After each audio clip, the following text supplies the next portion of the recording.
કોને આપ્યો? સુપ્રીમ કોર્ટે પણ કીધું કે ન લોકસભા ન વિધાનસભા, सबसे ऊंची ग्राम सभा। ત્યારે આપણા મુખ્ય વાત કરી કે ગ્રામ સભાનો પાવર છે। અનુસૂચિત 5 વિસ્તારમાં ગ્રામ સભાની પરવાનગી લેવી પડે। આ વિસ્તાર 1996 અંતર્ગત આવે છે। તમારે આ કાર્યક્રમ કરવા માટે, તમારે આ પ્રકારનું પ્લાન્ટેશન કરવા માટે ગ્રામ સભાને કેમ જાણ કરવામાં નથી આવી? ગામ લોકોને કેમ નોટિસો આપવામાં નથી આવી? ગામ સભાની મંજૂરી કેમ લેવામાં નથી આવી? એવા સવાલો કરતા વનકર્મીઓએ, પોલીસ અધિકારીઓએ ઉશ્કેરાઈ જઈને આપણા 10 થી 15 આગેવાનોને પકડીને બળજબરી પૂર્વક અહીંથી પોલીસ સ્ટેશને લઈ જવા માટેના પ્રયાસો કર્યા। ત્યારે ગામના લોકો એમને છોડાવવા માટે આગળ આવ્યા। ગામ લોકો છોડાવવાનો પ્રયાસ કર્યો ત્યારે પોલીસના અધિકારીઓએ પૂર્વ આયોજિત કાવતરા મુજબ એ લોકોએ ગામના લોકોને દોડાવીને લાઠીચાર્જ કર્યો। હમણાં જ ગામના મુખીએ, ગામના સરપંચો, એમને ગામના પોલીસ પટેલે મને કીધું કે લગભગ 32 થી 35 લોકો ગંભીર રીતે ઘવાયેલા છે, એમને ઈજાઓ પહોંચી છે અને એ લોકો પોલીસના ડરના કારણે સરકારી દવાખાનાઓમાં નથી ગયા, પણ ઔષધિઓની દવા કરે છે, દેશી દવા કરે છે અને આજે પણ એ લોકોની સ્થિતિ ખૂબ જ ગંભીર છે। ત્યારે મિત્રો સવાલ એ થાય છે કે આ પ્રકારની સૂચના કોણે આપી પોલીસને? કયા ભાજપના નેતાઓએ પોલીસને મોકલ્યા? કયા ભાજપના નેતાઓના ઈશારે લાઠીચાર્જ થયો? કયા ભાજપના નેતાઓના ઈશારે અહીંયા 27 જેટલા ટીયર ગેસ છોડવામાં આવ્યા? અને કયા ભાજપના નેતાના ઈશારે અહીંયા 50 થી પણ વધારે રાઉન્ડ ફાયરિંગ કરાવવામાં આવ્યું? આ ફાયરિંગમાં નાસભાગ કરતા ઘણી માતાઓ, ઘણા બહેનો, ઘણા વડીલો ઈજા પામેલા છે।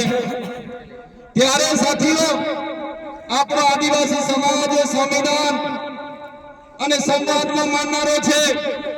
આપણા લોકોએ સંવિધાનની વાત કરી, સમાજની વાત કરી અને વન અધિકારીઓ અને પોલીસ અધિકારીઓએ એમનો સત્તાનો ઉપયોગ કર્યો।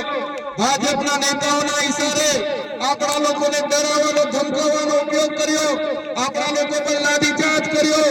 ત્યારે આ ભાજપની સરકારને, એમના એસપી ને, એમના ડીવાયએસપી ને, એમના ડીસીએમ ને આ ચૈતર વૈસાવા કહેવા માંગે છે, અમે આદિવાસી લોકો સંવિધાનમાં માનનારા છે, અમે આદિવાસી લોકો સમાજમાં માનનારા છે, અમારા આદિવાસી લોકોને તમે છંછેડ છો, અમે સંવિધાનને હવે સમાજ સાઈડ પર મૂકીશું, એ દિવસે અહીંયા હાર-પારની લડાઈ થવાની છે। આ આદિવાસી સમાજનો ઇતિહાસ તમે જોઈ લેજો। આઝાદીની લડાઈમાં અમારા ગુરુ ગોવિંદજી લડ્યા છે, ભગવાન બિરસા મુંડા લડ્યા છે, ટાટિયા નાયક લડ્યા છે, ખાટિયા નાયક લડ્યા છે, ઝલકારી બાઈ લડી છે, મહારાણા પ્રતાપનો ઇતિહાસ જોજો, અમારા પૂંજા ભીલ લડ્યા છે। ત્યારે આ સરકારોને અમે કહેવા માંગીએ છીએ, દેશની આઝાદીમાં પણ રૂપસિંહ નાયક જેવા લોકોએ અમારા સ્વતંત્ર રાજ્યની સ્થાપના કરી હતી। દેશના વિકાસમાં પણ અમારા આદિવાસી સમાજે પરસેવો આપ્યો છે, લોહી આપ્યું છે। દેશના વિકાસમાં જ્યાં ડેમોની જરૂર પડી, અમારા લોકો વિસ્થાપિત થયા છે, કોરિડોરની જરૂર પડી, અમારા લોકો વિસ્થાપિત થયા છે, નવા નેશનલ હાઈવે બનાવવા અમારા લોકો વિસ્થાપિત થયા છે, એરપોર્ટ બનાવવા માટે અમારા લોકોએ જમીનો આપી છે। જળ, જંગલ અને જમીનો પર રહેનારો અમારો મૂળ માલિક આજે પોતાના સમાજ સાથે, આજે ગામથી, પોતાની સંસ્કૃતિથી, પોતાની પ્રકૃતિથી છીનબીન થઈ ગયો છે। આટલું બધું કર્યા પછી પણ અમારા લોકોને તમે રંજાડવાની વાત કરશો?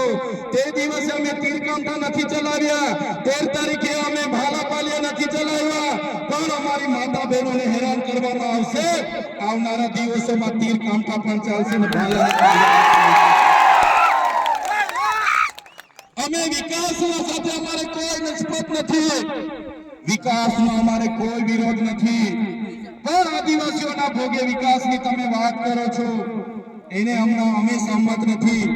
એક બાજુ આઝાદીના 78 વર્ષ થઈ ગયા, અમારા લોકો આજે આઝાદીના 78 વર્ષ પછી પણ 2% રોટલાઓ માટે અમારા લોકોને શહેરોમાં મજૂરી કરવું જવું પડે, અમારા બાળકોના શિક્ષણ માટે શાળાઓમાં શિક્ષકો માટે આંદોલન કરવું પડે, સારી શાળા માટે આંદોલન કરવું પડે, પીવાના પાણી માટે આંદોલન કરવું પડે, જંગલની જમીન માટે આંદોલન કરવું પડે, અમારી ખેતીના પાકના ભાવ માટે આંદોલન કરવું પડે, અમારા યુવાનો સાથે જે અત્યાચાર થાય એના માટે આંદોલન કરવું પડે, મારી બે દીકરીઓ માટે આંદોલન કરવું પડે.